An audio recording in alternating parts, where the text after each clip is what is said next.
First off, philosophy is a confession.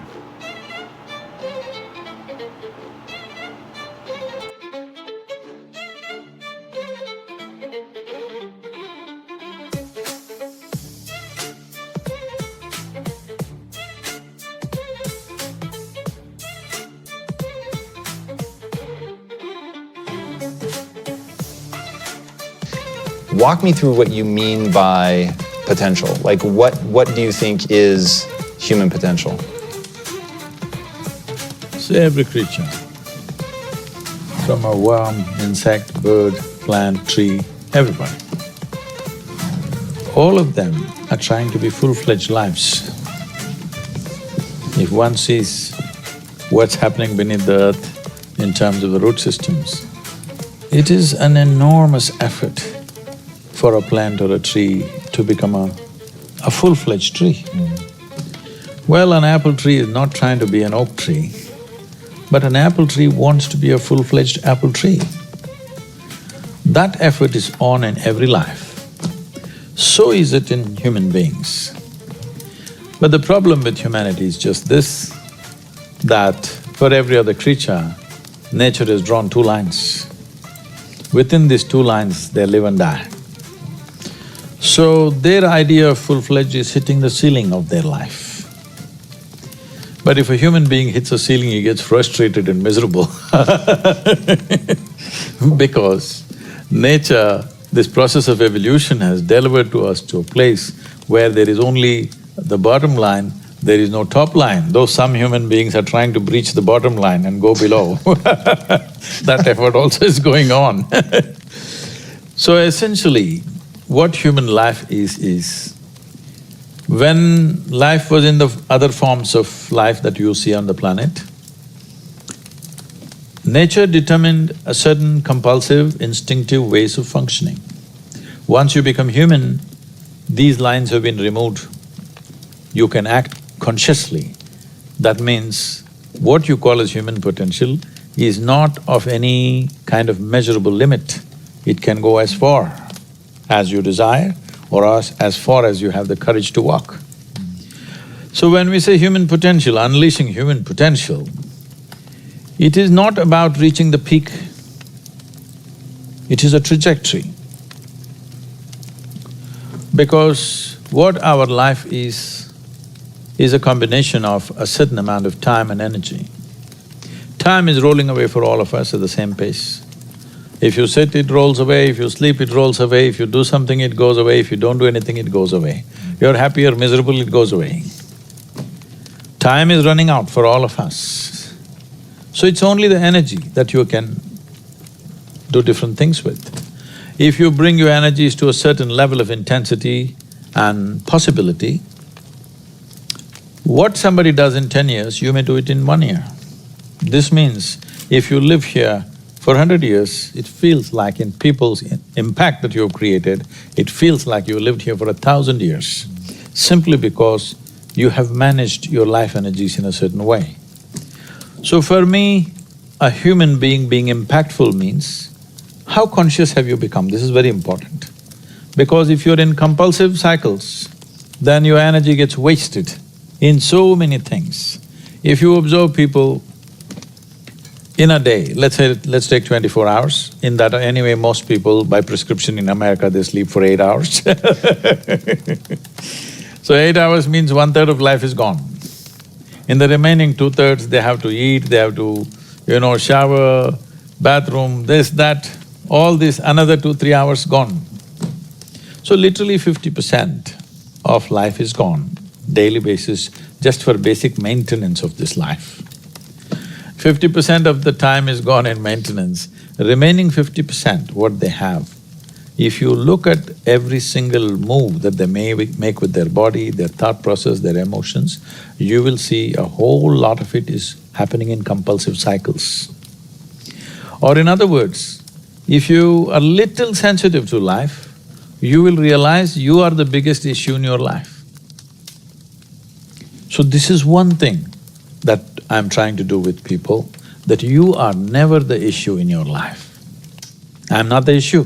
My thought, my emotion, my body is never the issue. My thought, my emotion, my energy and my body are my instruments of function. They are not impediments in my life.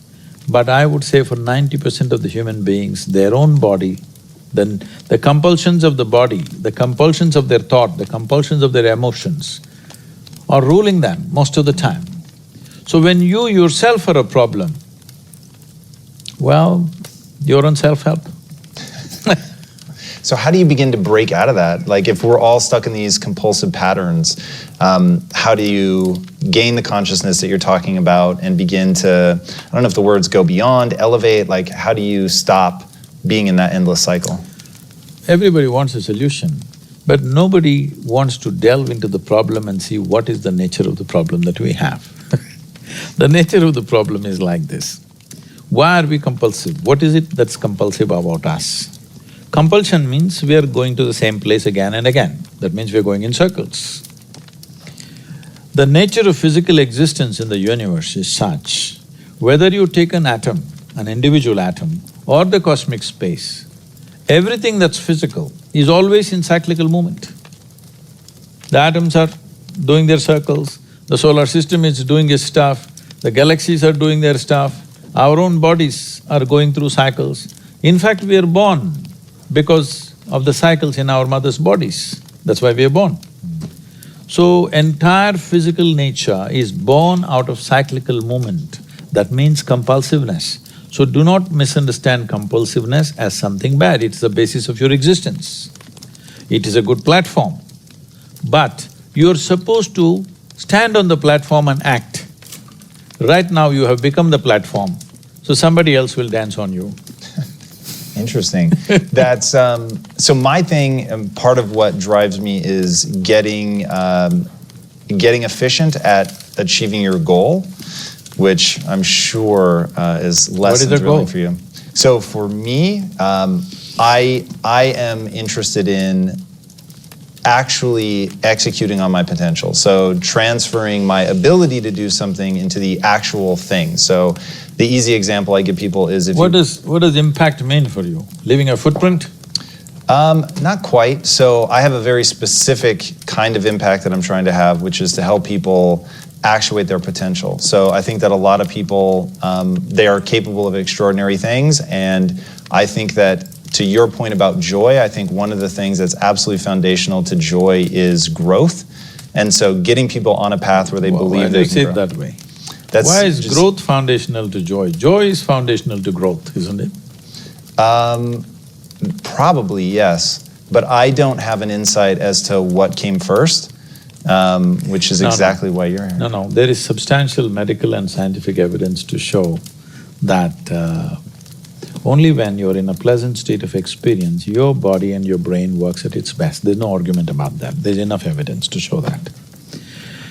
So whatever impact or success or reaching goals or growth or whatever you say, on one level in the physical world, it's about how well you harness your physiological and your psychological process, isn't it? Whether your body and mind works against you or works for you, this is a big difference. So there is enough evidence to show only when you're in pleasant levels of experience, this happens best. So obviously, joy is first, then growth. If you're joyful constantly and you have no fear of suffering because you understand all human experience comes from within you, and so you have managed to create the kind of experience that you want, now growth is possible unbridled. If you have the fear of falling down and suffering, you will not go very high, isn't it? So how do you work through that? How do you help people on that path? Many ways to look at it. One of the simplest ways to see it is all human experience has a chemical basis to it. Right now, let us say you're joyful. If you look at your chemistry, it'll be in a certain way. Let's say you're miserable. If you check your chemistry, it'll be a completely different way. Now we have a technology that with which you create a chemistry of blissfulness. So my chemistry is blissful, doesn't matter what's happening. The drama around me is happening in so many different ways, but this is a privilege that I've kept for myself. Me being joyful or miserable me being peaceful or disturbed, these privileges I have not given it to anybody else, I kept them to myself. I think every human being should do that. That the privileges of the nature of your experience must be in your hand. Because when you try to act in the world, there are many forces. All of them will not always cooperate. Sometimes they cooperate, many times they will not cooperate, many times they'll turn against you. This is the nature of the world, that's how it should be. World will never happen 100% your way, and I'm glad it is so, because if it all happened your way, where do I go? I'm glad it's not happening your way. Little bit my way, little bit your way, little bit somebody else's way. That's how the world should be. It's very interesting. Is there a way to avoid falling into those traps? Like, I know that you've taken some very different approaches, at least from an American set of eyes, to raising your daughter and not wanting to put a lot of teachings on her. Is that to avoid dogma? Is it to avoid closing doors because you think you know something? Like, how do we, if we were gonna have kids and raise them in a way that stopped them from falling into some of these traps, what would we do? How many parents would dare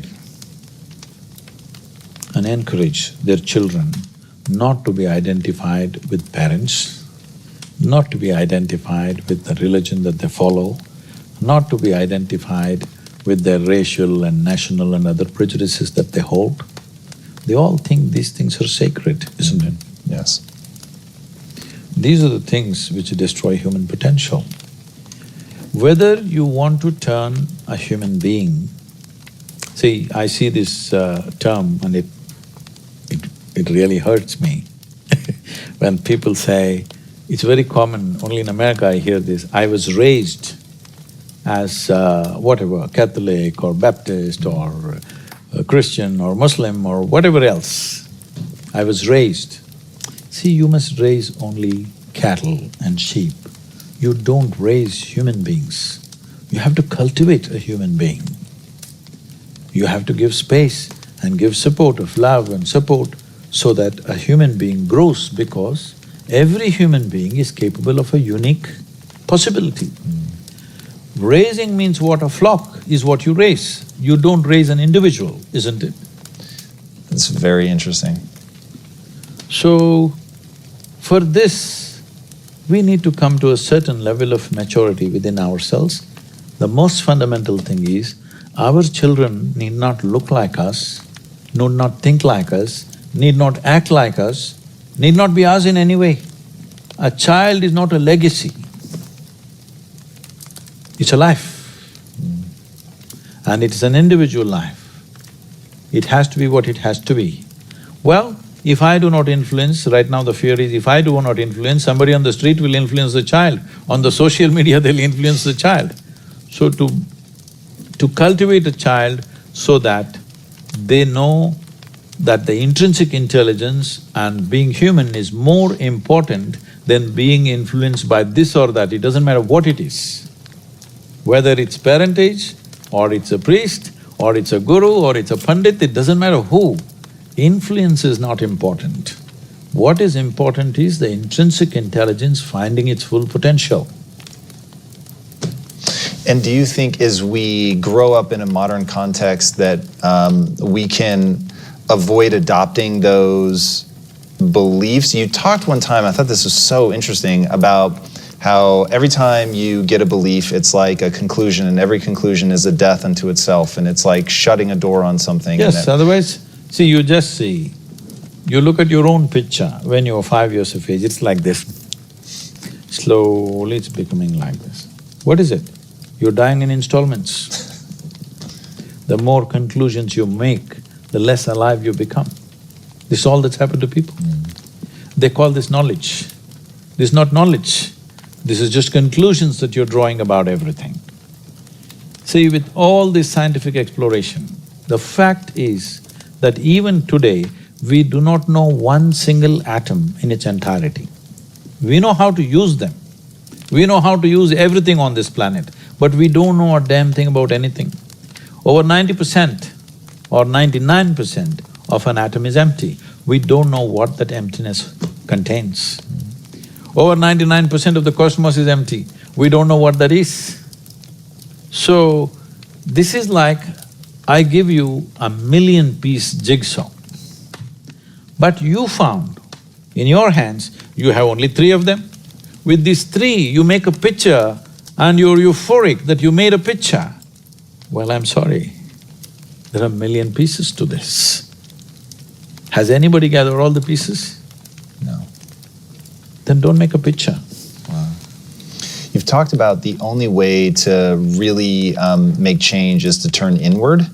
As we look inward, turn inward, go inward, what are we working on awareness, consciousness? Like what is the…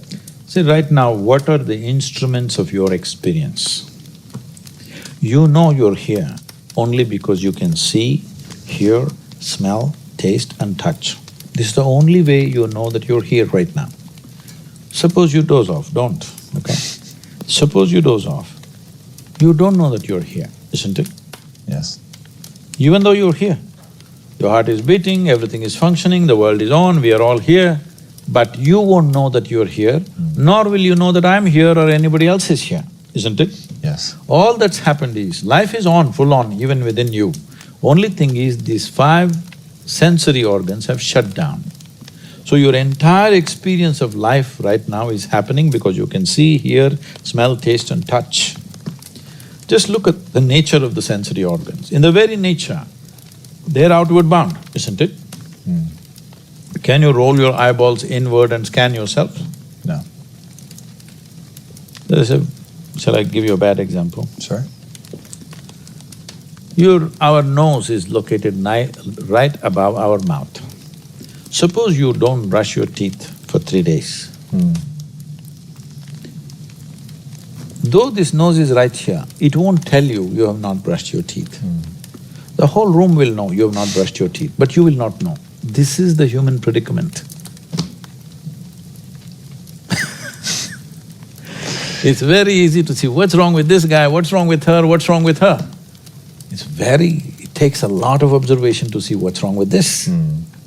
That level of keenness of observation is missing in most people.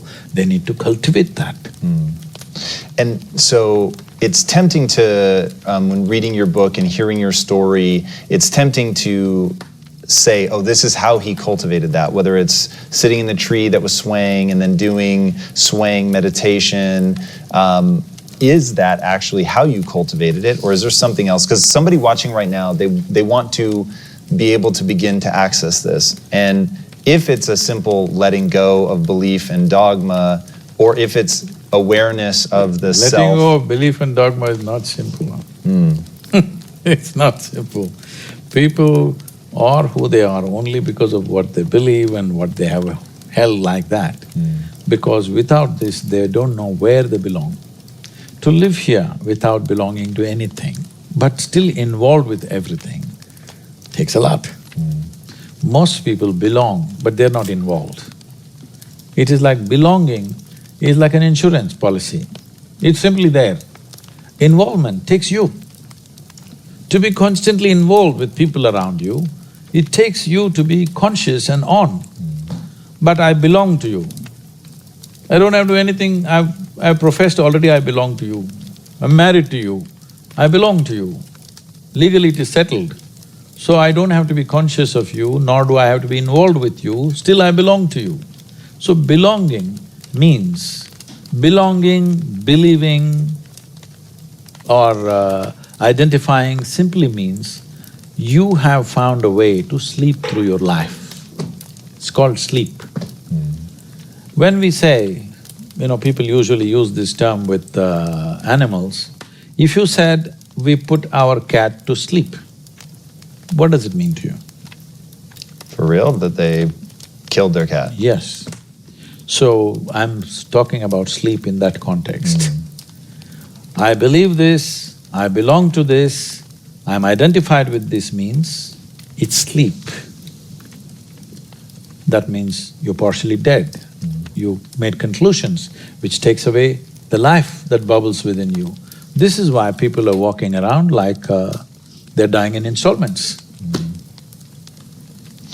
Yeah, so the notion of not knowing, the notion of responsibility are two things that are really powerful. Can I just correct that Please. question? Yeah. Not knowing is not a notion, it's a fact. Okay. It's not a notion, you really do not know a damn thing about this existence, isn't it? Yes. We don't even know a blade of grass in its entirety. We do not know a single atom in its entirety. We do not know a single cell in this body in its complete context. We do not. We know some things, we can manipulate a few things, but we don't know much about it. So, it's like this. Let's say we turn off all the lights. If the lights are on, you can whistle and just walk around wherever you want in this building. We'll turn off all the lights and make it pitch dark where you can't even see your own hand, like that. Now, every step that you take, will you take it in utmost alertness? Will you be fully awake or asleep? Fully awake. Fully awake. Why? Because you don't know where's the next step. Just to live like this. If you simply live like this, naturally you're on the highway to enlightenment. Everybody assume and believe because it's comfortable to simply believe something. The very word belief means this, that I have concretized assumptions of which I know nothing about, isn't it? Isn't it so? Yeah. Either you know or you do not know. Where does the belief come from? When you pretend what you do not know as I know, that's belief.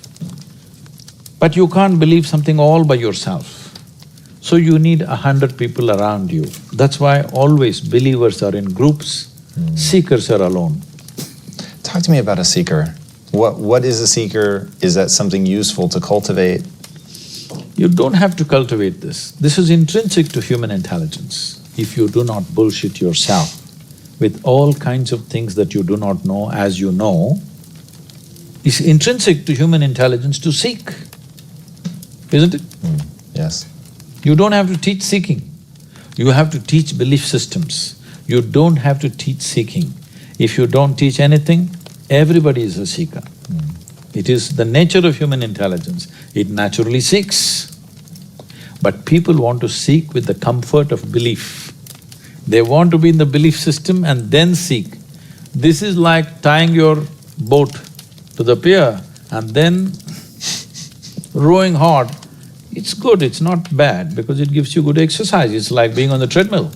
Most people are on the treadmill because they are not walking or running to go somewhere. They're just trying to tone their muscles, it's perfectly fine.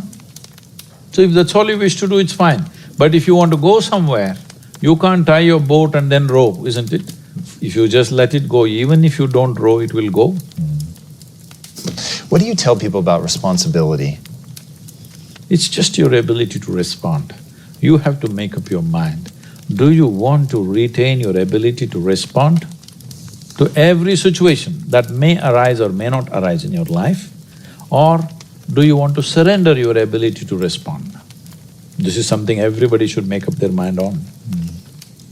Do you have practices to keep yourself so open and so joyful? Life? That's it. What else? Life is an openness. Death is closing, isn't it? Death is a closure. Life is a possibility.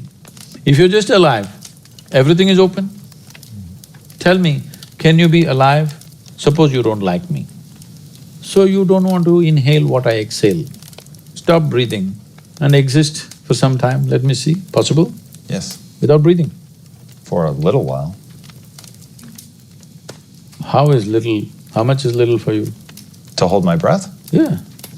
I don't know, 30 seconds? 10 seconds, 10 minutes? Definitely not 10 minutes. So I'm saying, if you don't like me, your dislike will not go away in 30 seconds, isn't it? Yeah, for sure. Suppose I hate you, I don't want to breathe, inhale what you exhale. I will die within myself, isn't it? Yes. This is all people are doing to themselves. I like this guy, I don't like that guy, this is somebody I love, that's somebody I hate, this is belongs to me, this doesn't belong to me. They're just killing themselves step by step. They are planning to die in installments. If you want to live, here you are. Mind, whether you want to live or you want to die, you want to know the certainty of death in life. This is called belief, this is called belonging, this is called identification, because you are trying to find the certainty of death in the seamless process of life. It's very interesting. You spend a lot of time speaking. What do you hope people take away? Is there one core thing that you really want people to be touched by?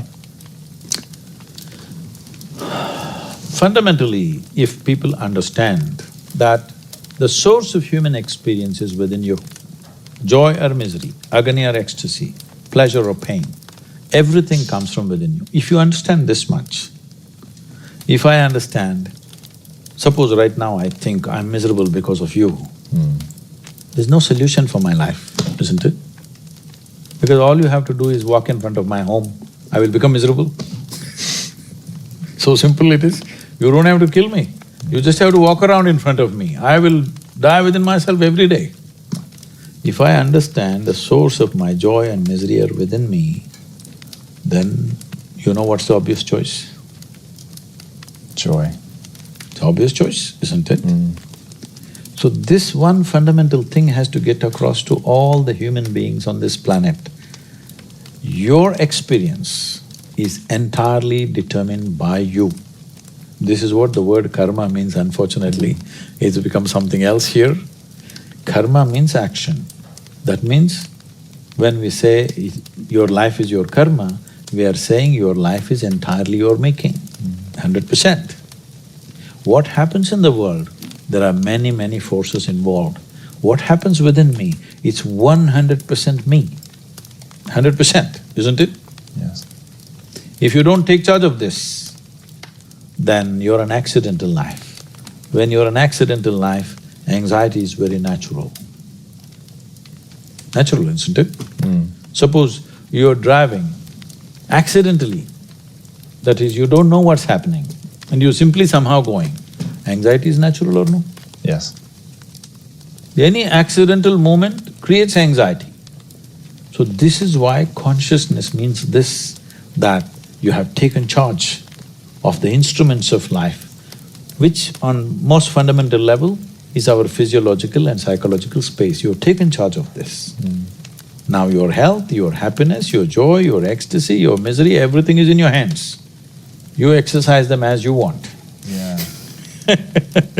Going back to what you said about focus, in your book you talk about something I thought was so interesting, to set the faucet to a certain drip rate and do nothing but focus on the dripping of the faucet for like 7 minutes or something. The idea is to pay attention to something which has no relevance to you. See, people have divided the universe. This is important, this is not important. This person is important for me, this person is not important for me. This is important for me, that's not important for me. You divided the universe. You will never know anything this way. Indiscriminate focus, indiscriminate attention. I am not attending to you because you are somebody with a cobra in your heart, all right? It doesn't matter who I speak to, who I am with, I'm the same way, indiscriminate. Only when your attention and involvement is indiscriminate does the universe open up to you. You have discriminated, naturally you close. People come to me and say, Sadhguru, I want to walk the spiritual path. I say, okay, be here for 3 days, let's see what we can do. So, no Sadhguru, day after tomorrow, my uncle's daughter's birthday, I have to go. Oh, you want to get enlightened? And day after tomorrow, uncle's daughter's birthday also, all right. We got 1.5 days. You do one thing, you do this, this and this. I said, Sadhguru, but I don't like this. All right, I'll give them a small piece of paper and say, okay, write down things that you like, we'll only do that. You won't believe it, in this entire universe, most people like only 3 or 4 things. Wow. When You are so constipated in your head that you lack only 3 or 4 people or 3 or 4 things in your life. How do you want to open up to the existence? Because life is happening because of its openness. This is a fundamental difference between death and life is, people are thinking it's just breath, all right, on one level. That is also openness. Whether you allow this to happen or you don't allow it to happen, whether you did it consciously or unconsciously, but it's happening, isn't it? Openness is on every subatomic particle, is in communication with everything. That's why this is going on. Breath is happening, so much is happening in connection with everything. It is only in openness you're alive. As you close doors, you're dying in installments. Dying in installments is torture. See, life is fantastic if you're alive and fully alive. If you're dead, it's good. At least the neighbors may think so. This may sound very not so compassionate, but I'm saying, everybody dies, you and me will die, all right? If you're dead, the game is over. But if you're half dead, oh, this is endless torture to yourself. When you are being tortured, of course you'll share it with everybody else. Talk to me about your motorcycle accident and having to have your calf sewed back together, which is without anesthesia. How is that possible? I'm not that young anymore. Today I would take anesthesia. Those were wild days. But the notion of the difference between pain and suffering I thought was very useful. See, pain is physiological, it's there. If there's no pain, most people would not even know how to protect themselves. See, just because there's no pain in this, see what all you have done to it. Isn't it? See, there's no pain in this. So that's why you took it off. If there's no pain in your nose, maybe you would have taken it off. Because there are many advantages. You will take in about 22% extra oxygen if you just remove this one thing, contraption. Wherever there is no pain, people are messing with it like crazy, isn't it? They call this hairstyle, they call it so many things. Yeah. Suppose there was no pain in the entire body in Los Angeles, people would pull out their stomach bag and you think they wouldn't do it? No, they probably would. Only pain is helping them to preserve themselves, isn't it? So pain is good. There's no physiological pain. Most people would not know. I hear in United States there's one group, they call themselves something, I forget that word. They're actually cutting their fingers off, their hands off on the video. Whoa. They're posting it online. There's a group like that. Whoa. Can you imagine this? No. In spite of so much pain, if there was no pain, almost everybody would have cut themselves off in the name of fashion, they would have cut themselves into ribbons. Wow. So pain is a good thing physically, because that is your preservation, self-preservation mechanism. But suffering is something that you do in your mind. So pain that happens in your body, you take it in your mind and multiply it 1,000 times or 1,000,000 times depending on how capable you are or how stupid you are, and suffer it 1,000,000 times over. Right now, most human beings are like this. What happened 10 years ago, they can still suffer. What may happen day after tomorrow, they already suffer. They are not suffering life, they think they're suffering life. They're not suffering life, they are suffering the two most fantastic faculties that human beings alone have, a vivid sense of memory and a fantastic sense of imagination. Why do you think that depression and anxiety, suicide are so rampant right now? See, one thing is, the survival process has become easier than ever before. Believe me, in the morning if you need a bucket full of water, if you had to walk a mile to the river to get one bucket of water, and your family needed 25 buckets of water, you would have no time to mess yourself. Now you have a lot of time to mess yourself because our survival is better organized than ever before. Another thing is, most human beings do not know how to manage their biochemistry without physical activity. I have seen a whole lot of people, particularly teenage boys and girls between the ages of 12 and 16, who come to me with some severe, violent problems within themselves. If you leave them like that, they may kill themselves or kill somebody else. They're in that kind of state. Many of them have even killed their parents, it just happened all over the world. And in 2017, when I came to know that in India, which is not so much suicidal in that sense because there's a huge family support and stuff like that, in spite of that, in 2017, 18,600 children below 18 years of age committed suicide, out of which 7,200 are below 15 years of age. So 12, 13, 14-year-olds who must be bubbling with life are wanting to take their own lives. Why? Obviously we're doing something fundamentally wrong with the society, isn't it? Yes. Our goals and our stupid ideas of what is success is driving them nuts. Because we are trying to use our children like racehorses. That's interesting. And when you say that, is something that represent us, that we've turned into something amazing, or in what way are they like racehorses? See, when you understand life as a race, if you're in a race, what's the objective? You must reach the finish line quick, isn't it? Yes. What is the finish line of your life? Death. There you have it. This may not be a conscious process, but life within you is understanding it like that. When you… see, you must understand this, whether you are conscious of it or not, any human being. Right now, if you make yourself miserable, you must understand you are sending a message to every cell in the body that I don't want to live. You might not have articulated it in your head yet, but when you become miserable, you notice suddenly your body seems heavy and it's like, doesn't want to get up from this chair. Have you seen this? Yes. When you're happy, you're willing to bounce at everything and do everything, bend backwards if necessary. Why this is happening is the message has gone to every cell in the body, this guy wants to die. They're all thinking, okay, what can we do to help him? But by then, of course, you recover. So you want to die, you want to live, you want to die, you want to live. The body is getting confused because you must understand this is a very intelligent body. It's taking instructions from you. Every cell in the body has an enormous sense of memory and intelligence. If you keep sending wrong messages, if they act, you're dead. Because you're sending contradictory messages, you're not dead, you're half dead. You can give it any number of exotic names. Essentially, you have turned your intelligence against yourself.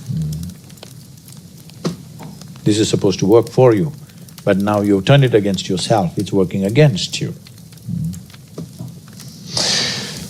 Yeah, I know I'm putting words in your mouth, which is very dangerous, but the whole notion of being half dead, I feel like you really address how to live fully in your book, Inner Engineering, which I was just really, really impacted by. If you had to define what inner engineering is exactly, how would you say it? See, do you agree with me that our lives today as a generation of people has become far more comfortable and far more convenient simply because of our understanding of science and our exploitation of that knowledge as technology? Yes, definitely. We are the most comfortable generation ever in the history of humanity, no question about it, isn't it? Yes. We are super empowered because of this science and technology. As there is a science and technology for our external well-being, there is a whole science and technology for inner well-being. Unfortunately, most cultures have ignored this and thinking that if we make all the external arrangements well, everything will be okay. United States of America is a huge statement that this is not how it works. Well said. The most affluent country on the planet, 70% of the population are supposed to be on prescription medication. Yeah. Wow. What's the best way for people to interact with you? They don't have to interact with me. Because to learn from you, maybe. Because we can talk, if inspiration is what you need, encouragement was what you need, I'm willing to talk. But talks will not bring solutions. They will bring some clarity. Solution will come only when you take a proper inward step. That's what inner engineering process is. We are doing everything possible to deliver it in as simple and as practical measures as it can be done. There was a time it was taught in such a complex way. Today we have simplified it, broken into 5 different pieces, offering it as 5 layers of program so that people can experience it in small doses and slowly, step by step, they can go. I'm seeing as you come into more and more affluent societies, their steps are far more baby steps than other people. That's interesting. So, we have broken it into many steps so that small steps you can take one by one. And your website is the best place for that? Yes, Okay, it's a good place to go. perfect. Isha.sadhguru.org, that's what it's called. Okay, and we'll link to that as well. Our organization is 100% volunteer organization. So we are not professional in our approach, and I'm very proud of that because I'm not interested in how much somebody is doing. I'm very interested in how they're doing it because that's what changes the quality of who we are. Because the content of our life will not change our life. It is the context of our life which changes our life. That's interesting, very interesting. Because your content you have changed and you see people are not happy. Content of our life is phenomenally enhanced compared to how our grandparents lived here, isn't it? Even in this country. Yes, definitely. How can people change their context? That's what inner engineering is about. If your context shifts from your psychological and physiological process to the life process that you are, everything has changed. Because we must understand this. As we sit here, this is my body, that's your body, this is my mind, that's your mind. But there's no such thing as this is my life and that's your life. This is a living cosmos. Everybody is free to capture as much as they want. If you capture substantial amount of life, your very presence will become a significant life. Otherwise, you will become a mediocre life. This is the important thing. It's not the knowledge you gather in your head, it's not the muscle that you gather in your body, it's the life. How much of a life are you? This will make you significant in your very presence. If world gives us an opportunity, we'll do something impactful. Otherwise, we are just a significant presence. A huge oak tree standing outside, it is not trying to create any impact. It is just impactful. If you go under its shade, you'll feel it. Otherwise also it's impactful. Most people notice it only when it's gone. What is the impact that you want to have on the world?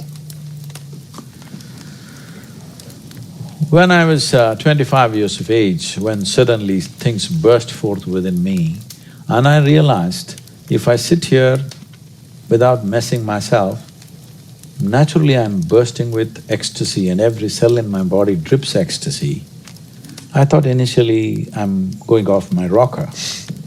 Then again and again when I saw over a period of 6 to 8 weeks, when I saw if I just close my eyes, I just burst into ecstatic states.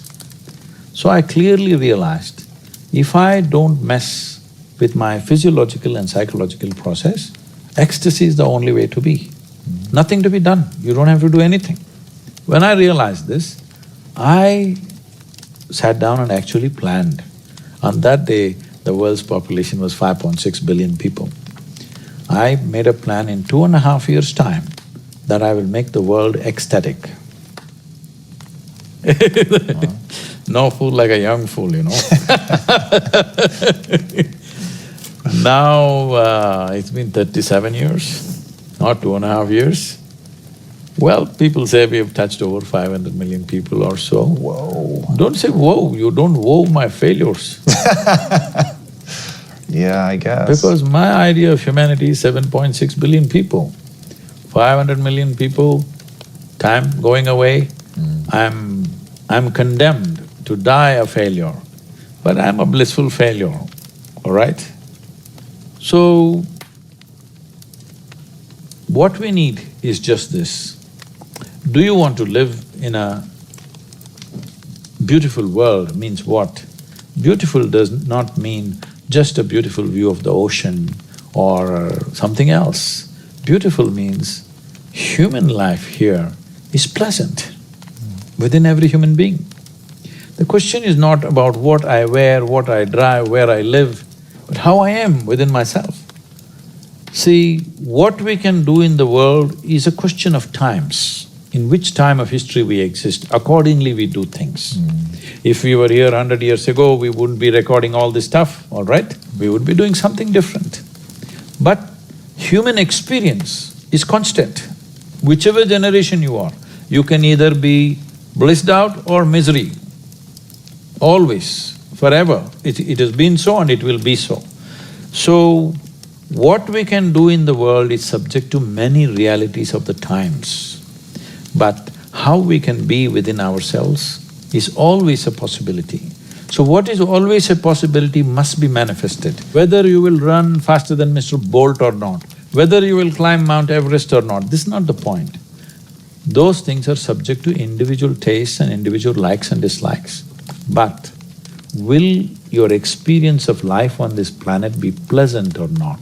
At least this one thing we must determine, that every human being's experience of life on this planet is pleasant. That much we must do and it's doable. If you guys made it this far, I appreciate it. Please remember to like and subscribe if this is the type of content you like, motivational type, inspirational stuff. Thank you again. WTJ Knowledge Drops on all social media, and you can subscribe on YouTube and Patreon. Thank you so much again. I love you guys.